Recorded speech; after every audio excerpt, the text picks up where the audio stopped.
Bonjour, bonsoir, chers à toutes, chers tous, bienvenue dans cette nouvelle émission. Aujourd'hui, nous allons parler d'une thématique, oui, une thématique éprouvante, une thématique, oui, qui peut un peu secouer les consciences faibles, mais quand même une thématique qui indique notre sentier identitaire en tant que fils et filles de Karma. Avant de commencer, je tiens à vous rappeler vos devoirs. Vos devoirs, c'est de vous abonner, c'est de liker la vidéo.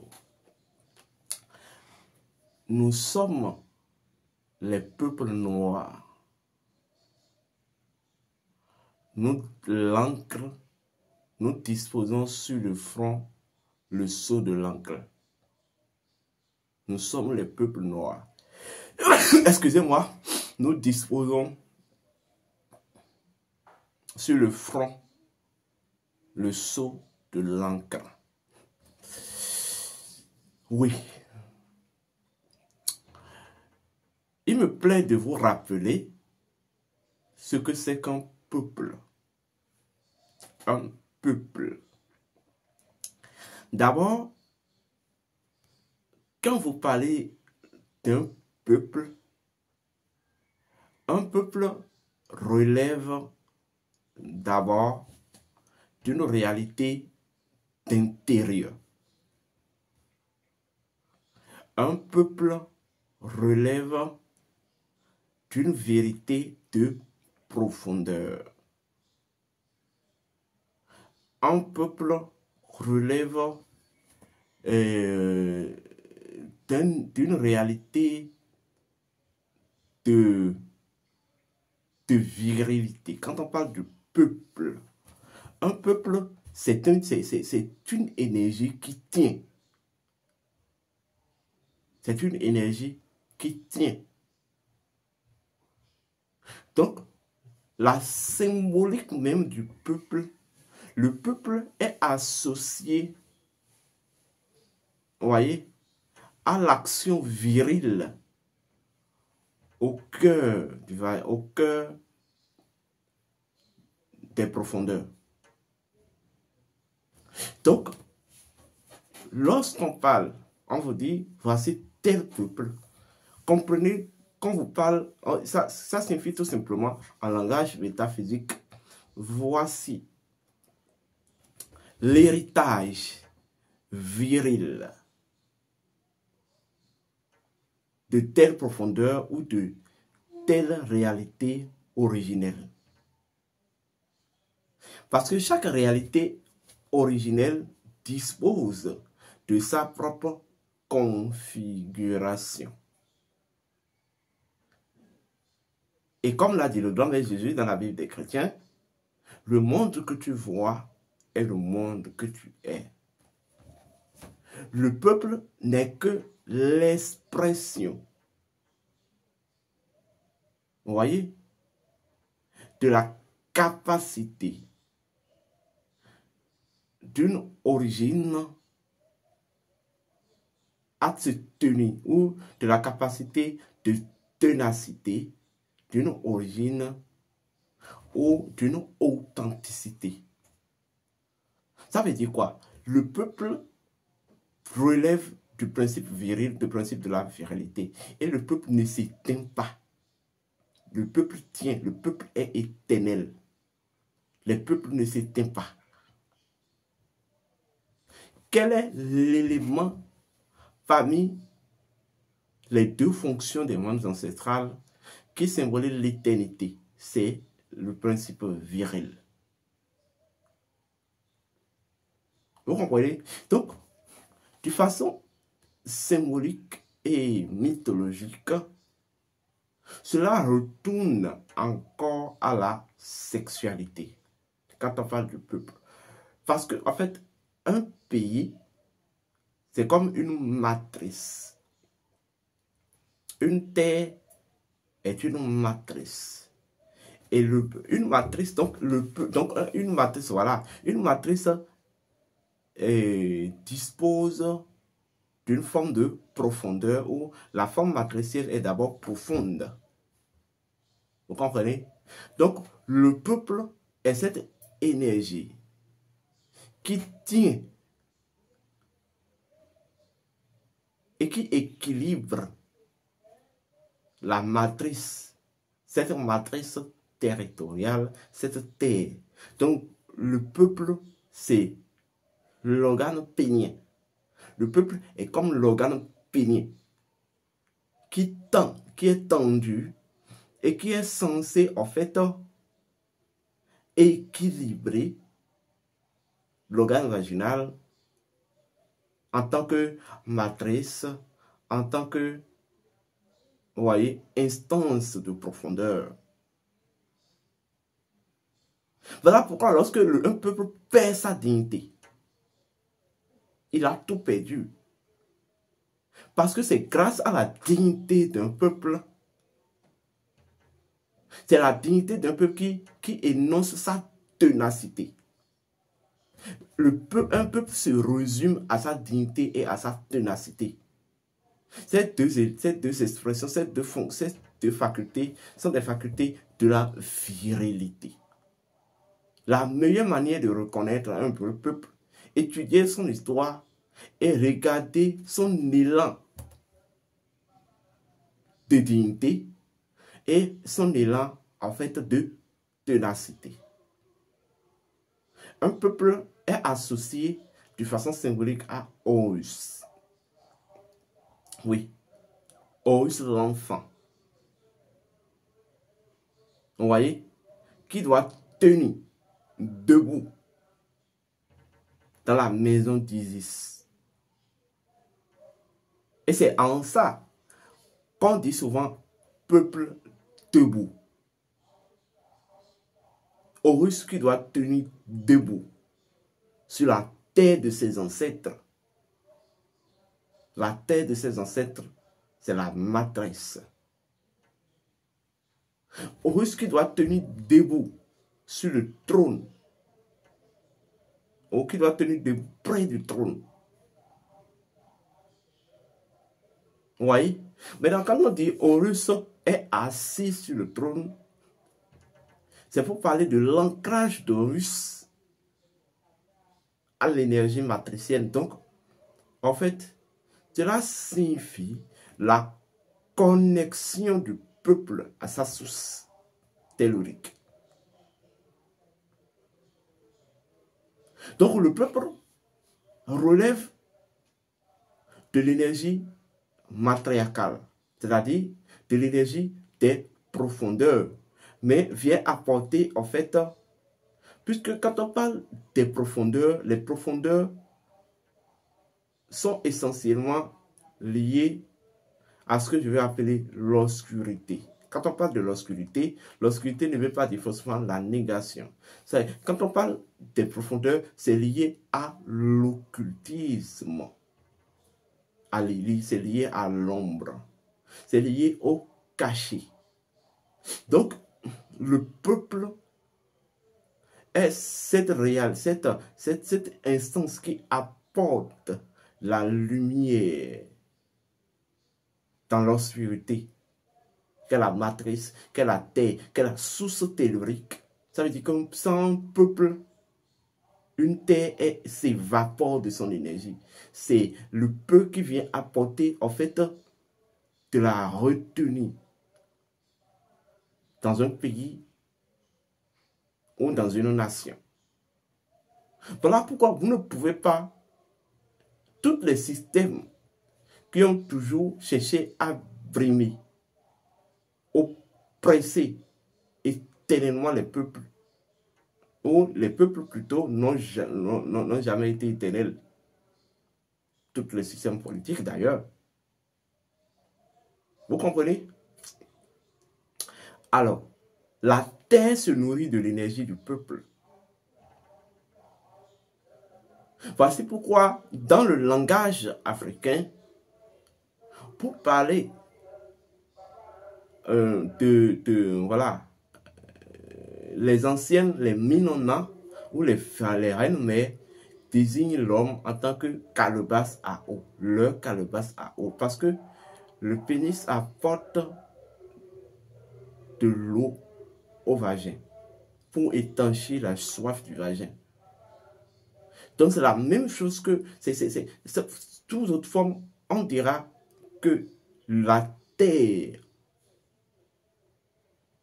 vous voyez, dans l'institution et la nation ou le pays, se nourrit de l'énergie du peuple. C'est grâce à l'énergie du peuple qu'une terre tient, qu'un pays tient. Et vous ne pouvez pas embrigader indéfiniment l'énergie d'un peuple. C'est impossible. C'est impossible. Je ne sais pas si vous me comprenez. Alors, quand on parle d'un peuple noir, nous sommes les peuples noirs. Nous sommes la lumière de la mélanine. C'est ce que ça signifie. Puisque quand on parle de la mélanine, comme je vous l'ai dit, il s'agit des profondeurs. Il s'agit de l'originalité et de l'authenticité. Donc nous sommes cette lumière qui clarifie l'originalité et l'authenticité des principes, l'originalité et l'authenticité des traditions, l'originalité et l'authenticité des civilisations. Nous sommes cette lumière qui apporte même l'originalité au monde. C'est ça l'Afrique. Être peuple noir signifie tout simplement être une instance, un garant, vous voyez, de l'équilibre de la vie. Parce que l'équilibre de la vie vient du noyau de la vie avant de se propager. De la manière dont la Terre dispose d'un point de gravitation ou d'un centre, la vie dispose d'un centre, mais d'une infinité de centres. C'est ça qui ressort, c'est ça qui explique même la dimension un peu magique de la chose. Lorsque vous prenez les Africains, en fait, sont les garants de l'héritage de la vie. De par leur énergie spirituelle ou de par même l'énergie spirituelle de leur race. Donc, tout ce qui est occultisme, tout ce qui est magie, tout ce qui est sorcellerie, tout ce qui est mysticisme fait partie de l'ADN de l'Africain. L'Africain, tout Africain, de par essence ou de par responsabilité, est d'abord témoin, est d'abord garant de l'occultisme, de la sorcellerie, du mysticisme. Vous êtes les protecteurs de ces connaissances de la nature. Parce que vous êtes la lumière des profondeurs. Donc, il ne peut même pas avoir développement. Il ne peut pas avoir un système qui peut cadrer avec le développement en Afrique si ces facteurs ne sont pas tenus compte. Et je vous le dis honnêtement et sincèrement, on s'en fout de la démocratie. On s'en fout de la démocratie. Je vais rentrer dans une petite parabole. La fois passée, j'écoutais quelqu'un sur les réseaux sociaux qui disait que, alors, voilà, dans tous les systèmes au monde, le système la plus normale et qui va avec, exemple, le Bénin, c'est la démocratie. Et voilà pourquoi on a innové la démocratie en 1990. La démocratie, telle que ça a été fait en 1990, c'est la pure des bêtises. C'est la pure des bêtises. Parce que cela ne cadre pas avec. Comment vous venez imposer la laïcité dans un pays à origine vaudou? Quand vous prenez votre constitution là, quand vous prenez votre constitution telle qu'elle est écrite en 1990, bon, je vais dire, peut-être modifié après ou je ne sais quoi. Mais quelle est en fait la relation, cette constitution et vos réalités? Or, nous sommes dans un pays vaudon. Et quand on parle d'un pays vaudon, la constitution ancestrale d'un pays vaudon, c'est le Kandélissa. Le Kandélissa, ce que les Égyptiens appellent la natte.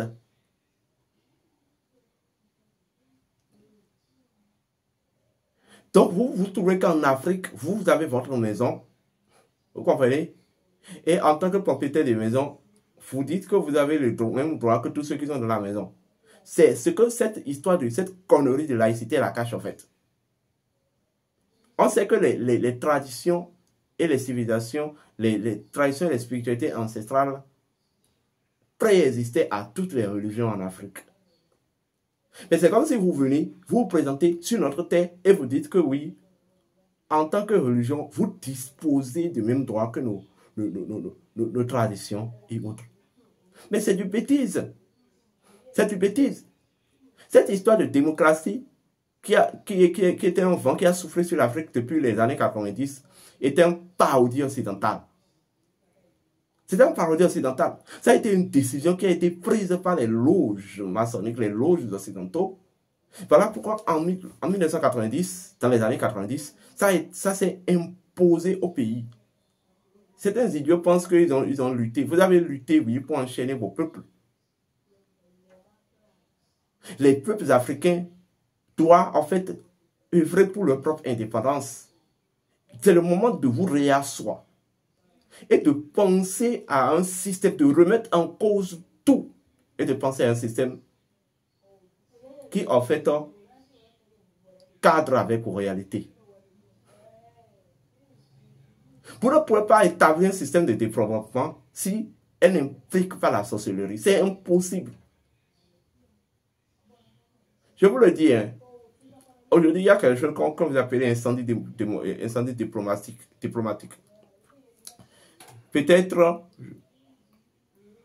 les Européens ont besoin d'un intérêt d'une terre et comme l'intérêt ne vient pas, ils essaient de créer un incendie diplomatique. Et nos chefs d'État sont obligés de se soumettre d'abord avant que le problème se règle. Mais qu'est-ce qu'un digne roi africain à foudre avec cette barodie d'incendie diplomatique? Mais ok, vous créez un incendie diplomatique parce que vous voulez arracher les ressources de ma terre. Je dis non. Parce que vous comptez sur les armes que vous avez. Parce que vous comptez sur les réserves monétaires et autres. Mais il faut que moi-même je compte sur mes richesses ancestrales. Il suffit simplement, je vous le dis, que dans un incendie diplomatique, sous menace de guerre, sur le plan mystique là, dans les couvents là, dans les couvents égouts ou dans les couvents sorciers, on essaye de convoquer le président du pays occidental qui a créé cet incendie diplomatique parce qu'il veut piller nos richesses, on refuse là. On le convoque, on le fait, on l'enferme là. Vous pensez qu'une arme ou un bombe nucléaire va venir le faire sortir? On lui donne des exigences et c'est fini. C'est comme ça que l'Afrique va commencer à se faire respecter. Nous sommes obligés d'impliquer la sorcellerie dans la politique. Nous sommes obligés d'impliquer nos connaissances occultes dans notre système de développement. C'est comme ça qu'on ne peut que se faire respecter. Vous voyez qu'avec la dose de condescendance avec laquelle ces impérialistes nous observent, parce qu'ils savent qu'en fait, que vous ne pouvez rien faire en fait. Ils tiennent vos couilles. Mais un chef d'État qui fout la mettre dans un pays, mais vous le convoquez dans le corps ancestral, il va dormir pendant 5 ans. Et en ce moment-là, en fait, tout il ne se réveille pas, en fait, tout il ne se réveille pas. Ou s'il va falloir qu'on le réveille, on lui donne des restrictions simples. Mais si vous inventez un système où le chef d'État est roi, mais il est roi, il opprime son peuple, mais il est capable d'aller sucer les narines des impérialistes, des occidentaux, Mais ça ne va vous amener nulle part. Ça ne va vous amener à aucun développement. Il est temps qu'on s'assoie, qu'on invente un système qui est la nôtre, qui cadre avec nos propres réalités. C'est de ça il s'agit en fait. Mais je vais vous dire une chose. Pour cette lutte, ne comptez pas sur le système actuel dans nos pays. Ne comptez pas sur la démocratie. Ne comptez pas sur les hommes politiques de nos pays. Les hommes politiques actuels de nos pays. Parce que si, dans le même système, on ne peut pas créer un nouveau système dans le même système. Il faut former des nouvelles élites. Et en fait, sur la base de ces nouvelles élites, c'est sur la base de ces nouvelles élites qu'il faut former le nouveau système. Qui doit en fait contrebalancer l'équilibre de l'ancien ordre, de l'ancien système. C'est de ça qu'il s'agit. Sinon, les mêmes causes vont toujours produire les mêmes effets. Que ne vous surprenne pas que il y a des chefs d'État qui sont très traditionnels, mais quand ils viennent au pouvoir, là, ils foutent la mettre. Parce que, en fait, le système ne vous permet pas d'apporter un changement qualitatif, quelles que soient vos dispositions, quand vous venez au pouvoir. Vous aurez beau avoir des intentions. Voilà pourquoi, honnêtement, moi, je soutiens les pays de l'AES. Je vous le dis honnêtement. Il faut rompre avec ce système-là. Il faut totalement rompre avec ce système-là. Ce système de démocratie, ce système d'impérialisme, ce système de labinisme. C'est ça, en fait. Dans un pays vaudou, où je vais dire, l'autorité, ou je vais dire, la responsabilité des autorités ancestrales traditionnelles ne semble pas être légiférée dans la Constitution comme loi fondamentale du pays. C'est vrai que dans le cas du Bénin, ça a été fait la fois passée. Bon, ce n'est pas encore ça. Ce n'est pas encore ça. Parce que pour moi, les colons ne sont pas venus arracher le pouvoir dans la main de la République. Ils sont venus arracher le pouvoir dans la main des chefferies, dans la main des chefs ancestrales, dans la main des traditionalistes. Et il faut leur retourner le pouvoir. C'est ça la vraie liberté. C'est ça, en fait, la vraie indépendance. On ne peut pas... C'est ça, en fait. Aujourd'hui, nous sommes obligés de ne plus fuir qui nous sommes, en fait. Nous sommes obligés de ne plus fuir qui nous sommes. Dans l'ancien temps, le devin et le roi ne se rencontrent pas n'importe comment.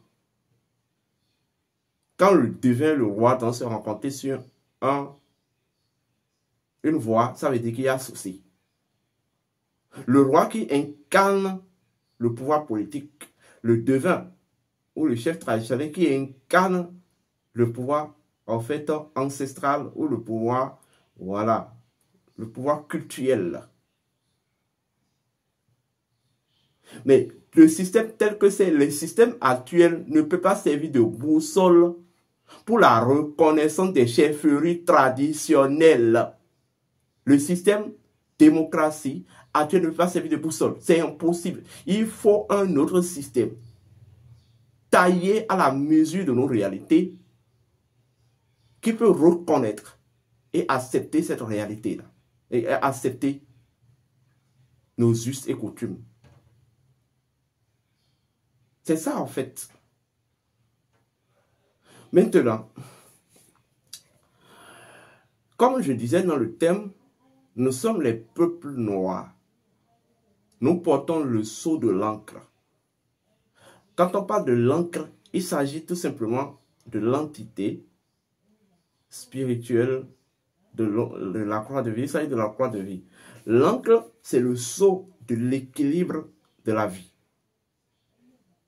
Donc, seuls les peuples des profondeurs, seuls ceux qui ont été confondus à haute turbulence des profondeurs, haute turbulence de l'initiation, portent de façon résolue la responsabilité de l'équilibre de la vie. Voilà pourquoi tous les autres peuples, toutes les autres traditions ont toujours disparu, sauf le peuple africain. Parce que le peuple africain, c'est la séraille même de l'équilibre de la vie entière. C'est le fondement. C'est le fondement. Vous comprenez? Donc, on est obligé d'amener des conneries d'homosexualité que nos chefs d'État sont obligés de légiférer. On est obligé d'amener des conneries de comment vous appelez ça, naissance génétique, naissance, voilà, la naissance OGM des enfants pour légiférer, ou pour créer, pour retirer de la main de l'Afrique sa responsabilité de veiller à l'équilibre de la vie. L'équilibre de la vie dans le monde. Ce qui se joue actuellement en Afrique, c'est en fait quelque chose, c'est une guerre géostratégique.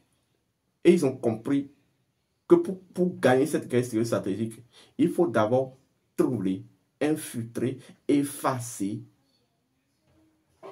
les valeurs, c'est les normes. Oui, je veux dire les normes en termes de valeurs, en termes de richesse identitaire de l'Afrique. Pour l'Africain, pour qu'il y ait équilibre, il faut un champ électromagnétique. Point. Et c'est la norme de la vie. Mais il faut venir faire comprendre à l'Africain que, oui, un homme peut rester ensemble. Pour l'Africain, toute chose qui tient à la surface, tout ce qui est à la surface, tient de par un soutènement. Donc, un Africain veut faire quelque chose, veut concrétiser quelque chose, il faut qu'il aille d'abord créer la chose dans l'invisible. Donc, il faut croire à l'Africain que oui, non, il suffit simplement d'aller à l'école, d'être compétent, voilà, et que de prier Dieu. C'est ce qui est derrière toute cette bêtise de laïcité là. Je pense qu'il faut finir avec ça. Nous acceptons ce qu'on appelle là le syncrétisme religieux. Mais nos traditions sont importantes. Qu'ils vous souviennent que ces personnes-là sont venues avec de la Bible. Hein, et nous ont dit de prier. Et lorsqu'on priait 10 minutes après, ils nous ont donné leur Bible, ils gardaient nos têtes. Si nous n'acceptons pas le syncrétisme religieux, allez dans les pays africains, dans les villages africains. Lorsque ces colons sont venus avec leur église, leur mosquée et autres, c'est nous qui les avions offert, c'est nous qui les avions donné l'hospitalité et qui nous avions confié les terres. Et ils ont construit leur bâtiment en fait de barbarie identitaire à côté de nos couvents. Donc, ce n'est pas aujourd'hui que nous allons enseigner le syncrétisme religieux. Non. Mais le syncrétisme religieux n'empêche pas, ne ramène pas au même niveau la tradition que les autres religions. Qu'on se regarde à face, qu'on se dise la vérité. Qu'on se regarde à face, qu'on se dise la vérité. On sait que l'Africain tient à ses ancêtres. Maintenant, on vous innove un système dans lequel, voilà, d'abord, vous ne devez plus porter vos noms, pour porter les noms de leurs saints, c'est-à-dire le nom de leurs ancêtres à eux, ce qui va vous couper de vos propres ancêtres, de la sorte que vous soyez. Et étant donné que vous êtes coupé de vos ancêtres, il n'y a rien qui peut vous lier à leurs ancêtres à eux. C'est comme si vous prenez un manguier et vous coupez de ses racines et vous voulez le connecter à une racine d'oranger. C'est pour ça que ça ne peut pas marcher. Donc, cette histoire de baptême religieuse occidentale, voilà, etc., où on vous attribue les noms de leurs saints ou de leur dignité ou de je ne sais quoi, moi. C'est juste l'exemple qui peut illustrer, c'est l'exemple du manguier qui veut être connecté à l'oranger. Ça ne peut pas marcher. L'objectif, c'est que de vous couper de vos ancêtres qui constituent vos racines et de vous laisser en l'air. Étant donné que vous êtes en l'air, maintenant vous n'avez plus de racines, on peut correctement vous attaquer. C'est ça. Prêt pour qu'on change le système. Mais on doit s'asseoir. Penser à un système qui cadre à nos réalités. Institutionnaliser la sorcellerie, l'occultisme, tout ce qui relève de notre patrimoine culturel et spirituel. Et en prendre ça comme levier du développement structurel de nos peuples.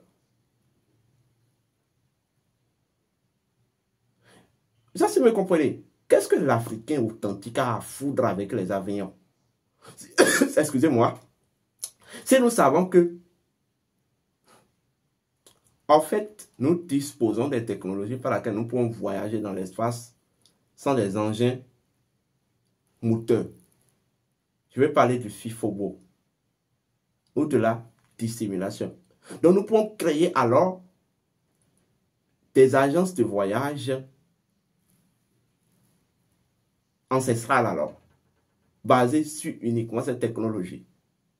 Si on veut se développer réellement.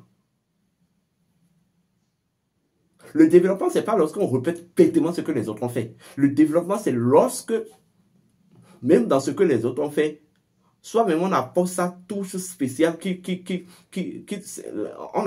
vous apportez votre touche spéciale qui vous ressemble. Et ça, c'est vous comprenez. Quand vous amenez cette histoire de mandat unique ou non, là, en quoi ça vous ressemble? Quand vous amenez cette histoire de démographie, limitation, en quoi ça vous ressemble? Quand vous amenez quand même, si on veut être bête là, il faut être aussi intelligemment bête. Oui, si on décide d'être bête, d'être niais là, on peut être aussi intelligemment bête et niais. Lorsque vous amenez cette histoire il faut mobiliser les gens à aller à l'école, je suis d'accord. L'école du blanc, oui, je suis d'accord. Mais en quoi ça vous ressemble? Si l'école ne vous enseigne que l'histoire des autres. Si on vous amenez un programme de nouveau, vous amenez un système de nouveaux programmes pour nos enfants à l'école, en quoi ça vous ressemble? Si ça ne tient compte d'aucune réalité de chez vous. Vous comprenez? Si vous amenez un nouveau système de développement militaire, comme on le fait aujourd'hui, en quoi ça vous ressemble? Si ça ne tient compte d'aucune réalité cadrant avec vos valeurs, vos patrimoines ancestrales. Même si vous n'êtes pas prêt, et là je m'adresse à tous les politiciens de l'Afrique, même si vous n'êtes pas prêt à innover, à rompre avec le système et à créer un nouveau système là, même dans leur système là, apporter quand même quelque chose qui vous ressemble un peu. C'est ça la vérité en fait. Apporter de façon sincère et honnête, parce que là, il y a des gens qui sont techniquement honnêtes, mais émotionnellement malhonnêtes. Donc, ils vous attendent pour la preuve qu'ils ont des bonnes intentions, voilà, ils ont fait ci, ils ont fait ça, voilà, mais au fond, c'est de la malhonnêteté. Donc, de façon sincère, malgré que vous voulez rester dans le système, là, apportez quand même des touches qui vous ressemblent de façon honnête et sincère.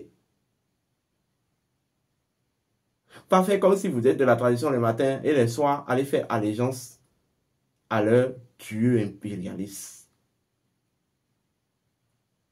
Il en a refond gouvernement. Et sinon, sort un doué. Mon Canada, bata un doué. Il en sort un bata un doué.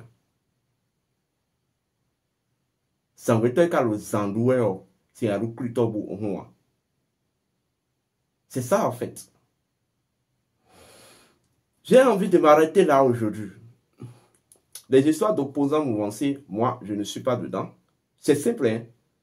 Je ne peux pas être opposant ou un mouvancier dans un système qui ne m'arrange pas.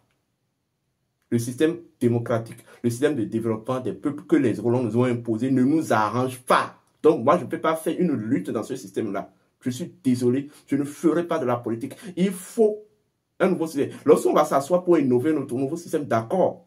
Parce que je saurais que ce système cadre avec nos réalités. Maintenant, un système où je ne détiens même pas la clé. C'est Paris, c'est Londres, c'est Washington qui détient la clé, qui détient en fait le fondement, les verrouillages du système. C'est dans ce système-là que moi je vais venir faire lutte d'opposants de mouvanciers. Mais réfléchissez. Réfléchissez. Et vous verrez de ces inégumènes-là, si les réseaux sociaux veulent raconter, oui, la démocratie, c'est ce qu'il faut prévenir, c'est ce qu'il faut préserver. La démocratie ne veut pas dire liberté d'expression. Est-ce à dire que autant des anciens n'avaient pas la liberté d'expression? Et que c'est la démocratie qui est venue vous apporter la liberté d'expression? Non, il faut finir avec ça. Et trouver un système qui cadre avec nous. Et en fait, qui reprend la liberté d'expression. Et les systèmes qui cadrent véritablement avec nos réalités impliquent réellement la liberté d'expression. Quand on perd son temps et on laisse les autres écrire son histoire, voilà ce que ça peut devenir. Vous les avez laissés écrire votre histoire et raconter des conneries sur vos ancêtres. Les conneries selon lesquelles l'Afrique était un pays, un royaume de dictature et tout, voilà. Donc nous, on ne connaissait pas la liberté d'expression. Et c'est ces peuples barbares qui nous ont amené la liberté d'expression par la démocratie. Mais vous réfléchissez. La démocratie n'est pas synonyme de liberté d'expression. La démocratie, c'est un système de dictature pure et dure, mais de façon institutionnalisée. 51 personnes imposent leur volonté à 49%. Ça, c'est pas de la dictature, ça. Ça, c'est pas de la dictature, ça. La dictature, ce n'est pas lorsque le plus fort se sent avoir de force sur les plus faibles. Ça, c'est pas de la dictature, ça. Même chez autant de nos anciens, le roi ne prend pas des décisions unilatérales. Il y a des décisions quand le roi prend et ça met en danger l'équilibre vital du peuple. Il peut être convoqué dans la case ancestrale. Vous n'avez jamais su, c'est ça? Même dans autant de nos anciens, autant des anciens royaumes, il y a des moyens. Il y a des moyens institutionnels par lesquels, quand le roi veut prendre des décisions, il est obligé de consulter le peuple. Et ça, si vous me comprenez. Donc, pour moi, c'est clair. Moi, je ne fais pas de la lutte pour une démocratie. Moi, je fais une lutte pour une révolution systémique. Il faut quitter ce système des Blancs. Il faut innover notre système à nous, basé sur nos réalités. Basé sur nos réalités, donc basé sur les valeurs qui nous sont propres. En Afrique, dans le véritable Afrique, on n'empêche pas un homme, un humain, de donner son point de vue. On n'empêche pas un humain de donner son point de vue. C'est en Occident que, quand vous donnez votre point de vue là, ça devient une couleur attachée à votre peau. Et c'est ce que nos chefs d'État font. Ce sont les conséquences même de ce que vous appelez démocratie.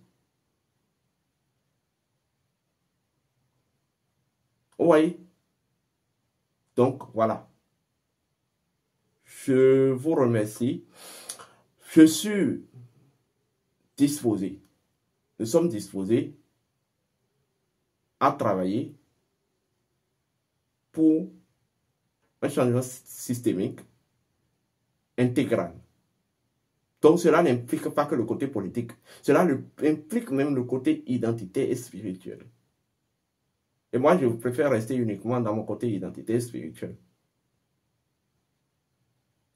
Voilà pourquoi vous ne me verrez pas dans les luttes de panafricanisme où on pense qu'il faut changer un homme pour un autre. Non, il ne s'agit pas de changer un homme pour un autre. Il s'agit de changer tout le système. Si vous changez un homme et que vous amenez un autre homme qui est passé par les rois du système, les mêmes causes vont produire les mêmes effets. Les mêmes causes vont produire les mêmes effets. Portez-vous bien, que les bénédictions soient.